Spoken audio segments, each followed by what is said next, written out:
Halo kosan, selamat datang di videoku lagi. Dalam videoku kali ini kita akan membahas kembali ya mengenai perkuliahan di Stipram Yogyakarta. Nah, tapi dalam video kali ini aku tidak sendiri. Aku akan ditemani oleh salah satu temanku yang sudah menjadi alumni Stipram. Ia namanya adalah Noel. Nah, dia adalah seorang D3 dan di sini dia mau membagikan pengalamannya. Silakan Noel memperkenalkan diri dari nama, tempat tinggal, juga kenapa kok alasan masuk ke Stipram. Oke, perkenalkan namaku L. Nama lengkapnya Emmanuel. Singkat paling jelas. Aku tinggalnya di Jalan Kimong Sekoro sih. Lebih tepatnya dekat Stadion Mandala sana. Dulu asal sekolah dari mana ya? Aku dari SMK Babri 2 Yogyakarta. SMK? Bintaran. Oke. Itu terkenal banget ya. Yes. Dulu ambil jurusannya berarti Kitchen. Wah. Oke. Kalau gitu, kalau boleh tahu kenapa kok masuk Stipram? Itu kira-kira ada ceritanya atau memang mau ambil jurusan yang sama karena dulu kuliah dulu sekolah di itu ya, di sekolah boga.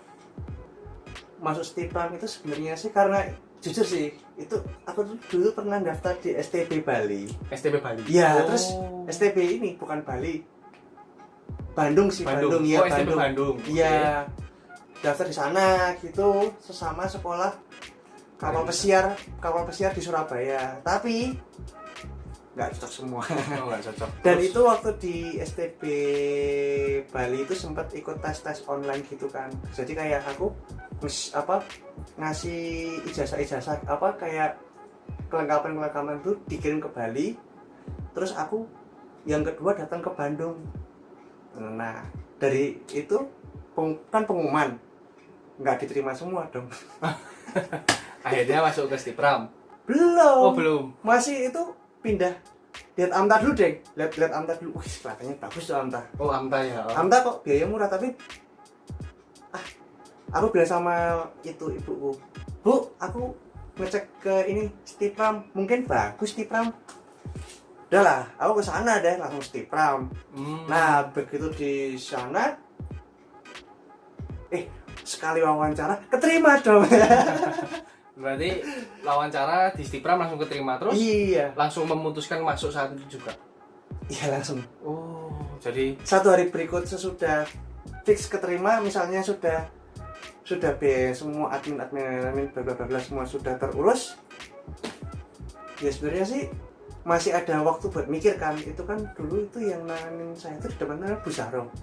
Ya boleh dipikirin lah Bu, nanti anaknya boleh di sini atau di tempat lain. Nah gitu, terus akhirnya keputusanku Stipram. Oh, Stipram. Jadi dalam kurun waktu 1 hari langsung memutuskan. Iya. Ya? Oke, tahun itu 2014 ya kalau nggak salah. Iya, kan kita satu angkatan ya. Iya, satu angkatan. Kalau ingat momen KPK juga, dulu di INA apa ya? Masih ingat nggak? INA apa ya? Lupa ya. INA Tretes. Oh, INA Tretes. Aku dulu di Grand Bali Beach ya, INA Grand Bali Beach. Nah dulu tuh kampus Stipram itu belum dibangun Tapan Bantul ya, yang seperti sekarang. Beda banget sih. Dia dulu ada di belakang Royal Ambarukmo. Iya. Dan itu kampusnya di tengah kota. Itu seru banget sih kalau ingat masa-masa dulu ya. Nah, gini banyak banget penonton dari ini ya YouTubeku ini, mereka tuh tanya, kira-kira perkuliahan di Stipram tuh kayak gimana? Banyak teorinya atau banyak prakteknya? Terus Imbang sih. Oh, imbang. Imbang ya. Oke. Jadi Jadi gini, banyak yang tanya, yang tanya itu pada gini, bisa nggak kuliah sambil kerja? Kalau pengalaman Kak Noel sendiri gimana? Wah, bisa banget. Gini, pokoknya itu kan aku itu juga nyambi kerja juga di bengkel sih. Kalau nggak salah bengkel. Oh, di bengkel ya? Bengkel Jalan Kaliurang. Jadi kayak pekerjaan sama kuliah beda jauh. Wah. Padahal kalau mau di hotel atau gimana pun bisa banget sih. Dan apalagi waktu itu kan aku juga istilahnya juga teman-temanku juga kebanyakan orang hotel juga, dari teman-teman dari anak-anak SMK 6, teman-teman main-main teman-teman dolan, teman-teman angkringan, kebanyakan kan ngambilnya di pariwisata. Ya tahu dong hotel. Oh iya benar. Pasti tahu lah ya dunia perhotelan. Dulu nih banyak juga yang tanya nih. Kira-kira kalau di Stipram itu kan jam kuliahnya itu kita atur ya, bisa ya kita atur. Bisa. Nah, waktu slownya itu dulu nek Noel sendiri sering pakai buat casual gak sih? Kadang-kadang casual, dia seringnya sih kembali ke tempat kerja sih. Ke bengkel ya, karena dulu suka main motor itu ya. Bengkel kadang-kadang juga larinya juga istilahnya ngonten sih dulu. Oh, Ngonten ngonten. otomotif sih dulu. Oh, sekalian nyambi YouTube ya berarti? Iya, dulunya YouTube juga dulu. Oh, mantap. Kalau boleh diceritain El, gimana El suasana perkuliahan dulu kalau kamu Asik masih sih. ingat? Asik sih. Jadi kayak gini sih. Cerita lucunya gini. Jadi ketika ada misalnya satu hari itu kan harusnya 3 mata kuliah kalau nggak 2 mata kuliah. Nah, karena aku waktu itu bolosnya lumayan banyak kan. Nah, gimana cara nutupin bolosnya itu? Nah, aku habis ikut kelasku sendiri, misalnya jam 9 mulai ya, jam 9 sampai jam 12 gitu kan. Terus berikutnya ada makul lain. Nah, aku makul lain ini ikut kelasku sendiri, tapi ikut kelas lain. Yang ini ikut kelasnya dulu, ikut kelasnya Devin dulu. Oh, jadi untuk nutupin asensi itu ya? Iya, terus ini sih cerita goblok sih, kadang-kadang aduh, kalau diingat sih juga lucu juga sih.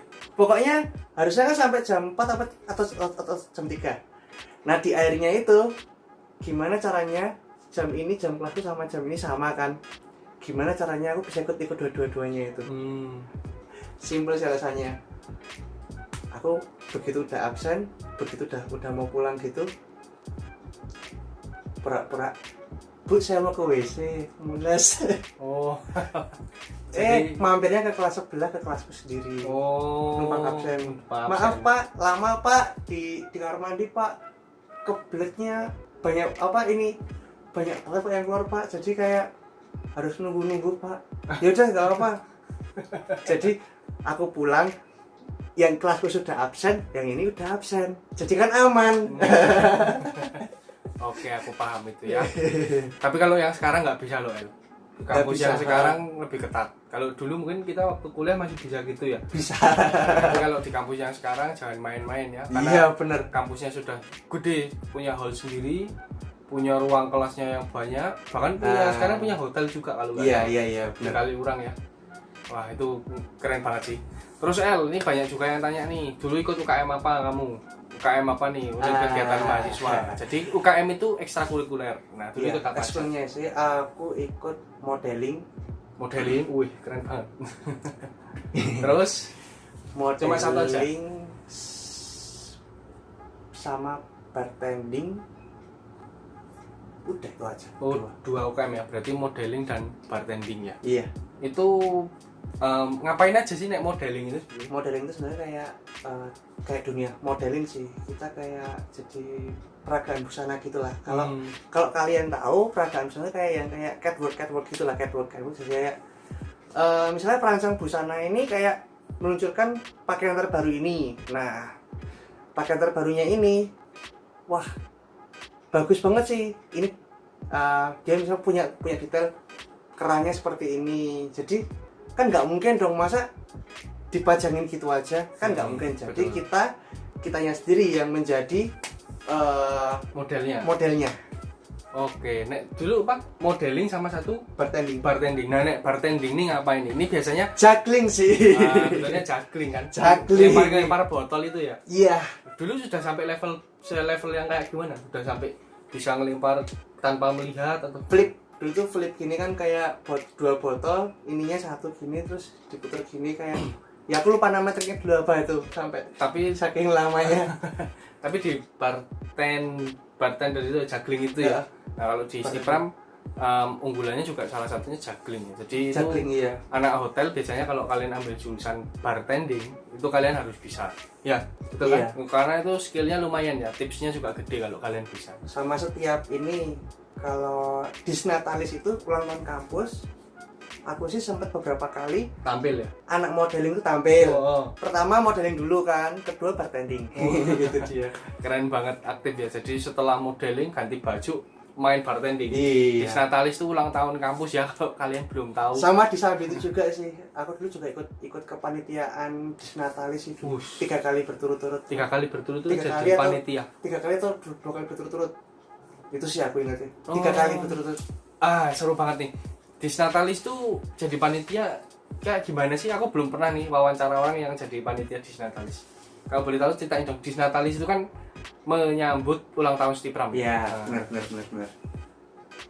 Itu Disnatalis itu sebenarnya itu event tahunan kayak event tahunannya dari kampus Stipram sih. Cuma di situ ada beberapa divisi, misalnya kayak kesehatan, perkap, terus bagian pokoknya perlengkapan gitu, ada humas juga dan banyak sih macamnya sebenarnya. Terus bagian entertainment juga ada acara-acara gitu. Acara-acara gitu ya. Biasanya yang tampil itu kayak gimana sih? Sempet ya manggil Didi Kempot juga kan di ulang tahun kampus? Iya, itu pengalaman pertama ketika aku jadi panitia.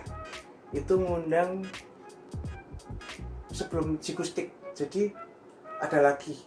Oh, jadi sempat ngundang Jikustik ya? Iya, dulu tuh sebelum Didi Kempot, Jikustik sama efek rumah kaca apa lupa itu, pokoknya diundang datang Disnatalis ya. Waktu itu era-era masih Disnatalis masih di gedung lama. Oke. 2 tahun, pokoknya setahun gitulah, setahun itu di gedung lama. Event Disnatalis pertama atau kedua di gedung lama, sampai kedua apa ya di gedung lama. Terus ada event musik beat, itu kayak event buat anak Stipram sendiri. Anak-anak Stipram sendiri ya. Itu aku juga panjat juga di situ sekarang. Oke. Di sana ya. Iya. Seru banget ya. Aku kalau ingat Disnatalis sebetulnya aku 3 kali berturut, bahkan selama di Stipram itu aku cuma ikut sekali ya. Waktu itu karena disuruh tampil di persekutuan mahasiswa itu. Iya. Nah, semenjak itu jarang sih karena waktu itu ketabrak sama waktu kerja juga casual ya. Jadi belum bisa ikut. Nah, El, kira-kira apa ya? Apa sih hal-hal yang paling berkesan ya ketika kamu kuliah di Stipram? Gini sih. Pertemanan. Bagaimana itu kan di Stipram itu temennya itu berbagai macam karakter. Tapi bagaimana kalian untuk memilah mana teman yang baik, mana yang enggak, mana teman yang care, mana yang enggak. Di situ kan bisa ke filter, dan itu mungkin yang menentukan masa depan kalian sih. Sebetulnya berarti istilahnya banyak banget terhubung dengan teman-teman ya kalau waktu kuliah di Stipram ya. Setuju banget ya, apalagi Stipram ini 34 provinsi, kan Indonesia 34. Nah, 32-nya ini ada di Stipram. Jadi kita bisa kenal berbagai suku. Bahkan sempat juga kenal sama orang Timur Leste, sama orang luar negeri ya. Bahkan gini sih, ada beberapa kasus di mana satu angkatan itu mereka nggak saling kenal ya. Tapi ada kondisi di mana si cewek ini kakak tingkat dan ini adik tingkat, dan satu orang ini mantan dari kakak tingkat ini, dan satu orang ini bisa mencomblangani sampai nikah. Wah, ada itu? Ada. Oh, jadi ini salah satu cerita percintaan ya berarti? Iya, jadi sampai ada salah satu ini mencomblangkan sampai menikah. Ada juga yang seperti itu ya. Bahkan kalau ini yang saya alami sendiri beberapa hari yang lalu sih. Kalau kamu ingat yang namanya siapa itu, pokoknya dari kelas D3E yang jilbab itu, temennya Arif. Mantannya Arif. Ternyata secara nggak langsung itu juga kenal, masih ingat aku juga ternyata ketemu. Oke. Padahal sudah berapa tahun yang lalu itu ya. Benar. Nah, ini kan tadi pertanyaannya kan apa yang kamu paling ingat? Apakah itu aja atau ada yang lain mengenai yang perkuliahannya? Paling aku ingat itu mengenai perkuliahannya tuh kamu paling ingat apa gimana? Paling ingat itu ketika mengerjakan tugas. Kalau kamu tahu tugas bikin video. Aku lupa tuh. Tulis. Oke, video. Ya pokoknya kamu bikin video mengenalkan objek wisata itu kan. Nah, itu kan semua berkelompok. Oh iya. Iya, yang itu kan berkelompok. Ingat. Ingat kan? Itu aku buat ke pantai Gunung Kidul. Kamu kemana itu? Gimana itu ceritanya tuh? Nah, aku nggak ada kelompok sama sekali. Aku sendirian, coy. Kamu sendirian? Aku sendirian. Itu aku ingat dosennya namanya Pak Reza. Terus gimana itu? Lawak sih. Bawa tripodnya sendiri. Kameranya pakai kamera digital. Digital yang Canon itu. Ngerekamnya pakai HP di kayak giniin. Oh. Pada masa itu HP-nya pakai HP Galaxion. Jadi, waduh, terus gimana tuh? Editnya pakai laptop lama. Pakai Windows Movie Maker. Iya, itu 2014 atau 2015 ya waktu itu kan? 2015. Waktu zamannya handphone itu belum seperti sekarang ya, yang Iya, benar kayak gini ya. Dulu pakai kamera itu, belum HP yang kameranya bagus tuh jarang lah. Dan itu masih mahal-mahal ya. Oh, itu benar-benar bayanginnya itu perjuangan banget ya. Waktu itu aja berkelompok 4 orang aja susahnya setengah mati juga. Aku yang sendirian ngeditnya, nggak butuh waktu 1 hari, nggak butuh, paling 3 jam 4 jam. Jadi 3 jam 4 jam, terus dimasukin di burnout CD. Jadi softcopy tak kasih Pak Reza. Hasilnya dapat apa tuh, aku masih ingat dapat B+ kalau nggak salah hasilnya. Oke. Berarti memang waktu itu menjadi momen yang nggak pernah terlupakan ya, perjuanganmu untuk membuat video itu. Dan teman-teman nggak ada yang mau menampung aku waktu itu. Sedihnya itu di situ. Sedihnya di situ. Aduh. Gitu ya. Wah, ini berarti pengalaman suka tapi sekaligus duka ya. Iya, nggak apa. Tapi dari situ aku jadi tahu bagaimana rasanya menjadi content creator. Seorang YouTuber itu perjuangan seperti apa? Harus dari situ harinya. Oke. Terlebih lagi ini tentang dunia pariwisata ya. Iya. Wah, keren banget, keren. Terus aku mau tanya lagi nih mengenai ini ya, apa? Magang. Dulu magang di hotel apa ya? Aku Sakanti sama satunya itu lupa namanya. Pokoknya itu aku di Hyatt. Awalnya itu dia itu kayak aku di bagian kitchen sih. Kitchen tapi kan cuma 2 bulan, dapat 2 bulan. Sisanya kerjanya itu kayak aku kerja dipindahin di housekeeping. Oh iya, karena di rolling berarti ya? Di rolling karena kontrak aku memang udah habis di magangnya yang di kitchen itu memang udah habis dan aku pengen cari job lagi kan. Ya gimana caranya aku menghasilkan uang. Dan waktu itu aku udah keluar dari kerjaanku di bengkel. Dan sudah istilahnya masih jadi konten creator tapi kontennya tak stop dulu. Nah. Oh, aku paham. Oke, siap. Jadi waktu itu magang terus tapi dipindahkan ke divisi lain, terus magang tempat lain lagi. Diperbantukan ke divisi lain sebenarnya. Diperbantukan. Oh, kalau iya sih memang ada beberapa hotel kalau kalian magang akan di rolling seperti itu ya. Jadi kalau misalnya ambil pastry nggak di pastry terus, dilempar ke housekeeping. Bahkan kadang dulu ada cerita magangnya di kitchen dilempar ke steward suruh ngasah-ngasahi. Iya, itu sih banyak sih. Itu banyak cerita itu. Kalau aku dulu magang nggak sampai gitu ya, hanya beberapa hotel. Dulu aku di bintang 5 juga, tapi nggak sampai dilempar suruh ke kayak gitu. Biasanya kalau dulu kan di servis, paling dipindah itu ke ini. Kalau nggak di resto ya ke meeting room, ke hall gitu. Jadi di bangket ya divisinya namanya. Ya seperti itu sih. Nggak sampai beda divisi. Kalau ini pengalamannya agak lucu ya. Ya tapi nggak apa-apa sih. Aku rasa kalau magang memang kesempatan kita buat nyoba-nyoba sebetulnya. Dan dulu itu waktu di Sakanti pun 4 bulan tuh ya aku kayak itu kan memang pas lagi resto lagi sepi itu kan. Terus aku dipanggil sama ini bos. Pak bos itu kan, waduh, diundang sama GM itu kan, Pak GM itu kebetulan teman-teman dari papa sendiri kan, teman dari papaku. Dibantu dong aku gini. Itu kamu tolong bantuin Mas Galuh bersih-bersih kamar. Oh, oke. Kamu kosong kan? Ya Pak, saya istirahat. Bantu-bantu biar kamu sekarang belajar. Situ keterusan 1 minggu. Oh, jadi di bagian housekeeping ya? Jadi habis selesai. Jadi room boy jadinya. Room boy ya. Oh. Jadi awalnya itu kan di cook itu aku megang bagian e-corner. Kalau kalian tahu e-corner bagian paling enak telur. Oh, okay, telur sama bagian e-corner, Pak. E-corner iya. E-corner. Iya, telur itu bagian telur sama bagian istilahnya buat istilahnya ngisi bagian istilahnya yang udah hampir habis.